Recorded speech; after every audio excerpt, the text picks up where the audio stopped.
ils sont trop beaux.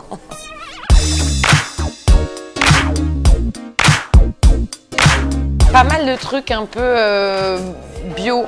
J'aime bien les petites graines, j'ai des graines de courge, j'ai la mangue séchée, du thym en infusion et des ampoules de trucs que tu te mets dans la tête pour bruminiser pour les cordes vocales. C'est pas hyper sexy, mais c'est vrai. Et des bananes.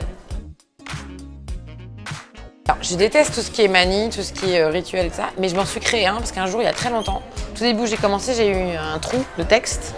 Et du coup, le lendemain, j'ai repris mon texte et je sais pas pourquoi, je me suis dit, bon, allez, cette fois-ci, tu me lâches pas, et je l'ai embrassé, comme ça. Et après, je suis montée sur scène et j'ai pas eu de trou. Ce qui fait que le lendemain, j'ai embrassé le texte, le surlendemain, c'est devenu un tic et je peux pas monter sur scène sans embrasser le texte. Et dernièrement, j'ai oublié mon texte, donc j'ai embrassé mon ordinateur. C'est très bizarre. Bah, la tenue, en fait, j'ai choisi au moment où j'ai écrit le spectacle. Parce que, comme je parlais notamment du fait que les femmes n'avaient pas le droit de porter de pantalon en France avant 2013. C'est pas une blague, hein. Avant 2013, c'était illégal de porter un pantalon. Du coup, je me suis dit, je vais mettre un pantalon.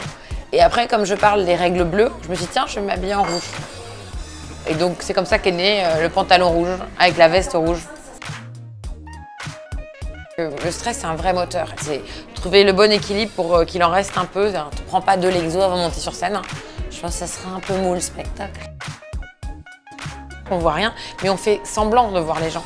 Et donc on balaye comme la salle. Et les gens d'ailleurs sont persuadés qu'on les a regardés. Et ce qui fait que par exemple, tu parles à quelqu'un et il répond par là et toi tu regardes là-bas. Et donc les gens dans la salle se disent mais pourquoi?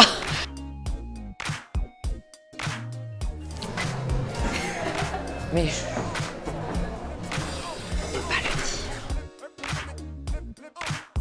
en général, ils me disent c'était nul. Non, bah, en général, on va pas se mentir, ceux qui attendent pour te parler à la fin du spectacle, c'est assez rare. C'est pour te dire que c'était pas bon.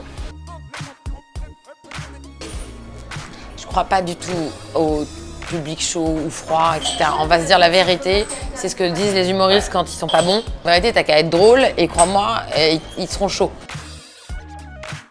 Je vais le déplacer chaque jour pour qu'il ait possession dans toute ma pièce de mon appartement et en face de mon lit, quand je me lève, tu vois, comme ça, où que je sois dans l'appart, je l'aurai en vue, comme ça.